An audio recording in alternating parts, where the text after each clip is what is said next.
Recently, there has been a rise in anti-Chinese rhetoric the world over. From banning their apps to imposing sanctions on Chinese officials, the international community seems to have had enough of China's aggressive overexpansion. But how did China become so influential around the globe?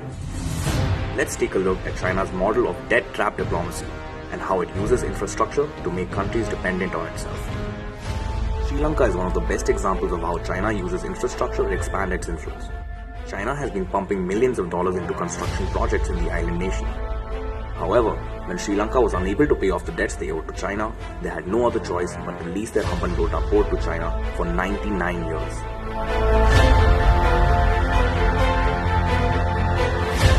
What makes this even more significant is that Hambantota port serves as a crucial link to China's String of Pearls, a doctrine with the objective of encircling the Indian subcontinent in the Indian Ocean.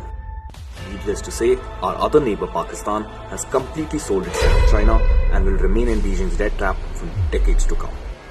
This isn't just restricted to the region, however. China has been using a different model of debt trap diplomacy in Africa as well, by undertaking expensive projects to construct lavish presidential palaces and parliamentary buildings with the aim of exploiting the region's resources and using the land and naval ports to expand its military footprint when the debt can't be repaid by these poor African nations. It is alarming to note that the architecture of these buildings makes them look completely Chinese, raising suspicions of Chinese neo-colonialism in the continent. This is just a glimpse of China's evil action plan. There are many Chinese projects which are quietly progressing under our nose. While most countries are still struggling with the pandemic, China has revived its economic growth even though it was the country of origin of the COVID-19 virus. The fact that China gains while others suffer from the pandemic begs the question: did China deliberately allow COVID-19 to spread overseas in order to wreak havoc on foreign economies? Beyond COVID-19 and debt trap diplomacy, China is now using its own laws to target critics not just in China but across the world. On June 30, 2020, China passed a new security law that aimed to punish everyone on the planet after pro-democracy protests erupted in Hong Kong. Here's where it gets really interesting. Article 38 of the law permits Chinese authorities to detain and punish anyone outside the territory of Hong Kong for violating the law. But the preamble of the law doesn't specify the territorial limitations of the applicability of the law. This means that anyone on any part of the planet, including you and me, would be punished under the law if we have criticized China or its communist regime.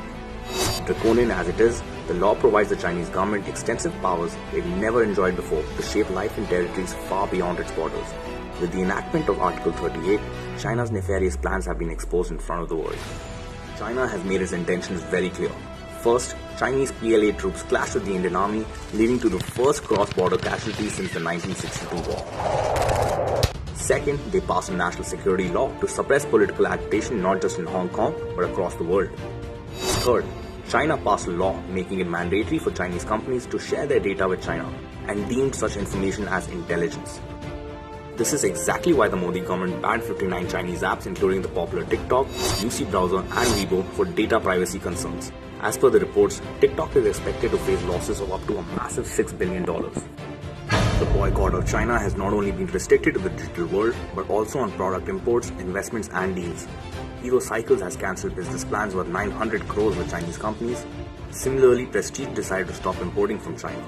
Indian Railways has also cancelled a contract worth 471 crores with the Chinese firm.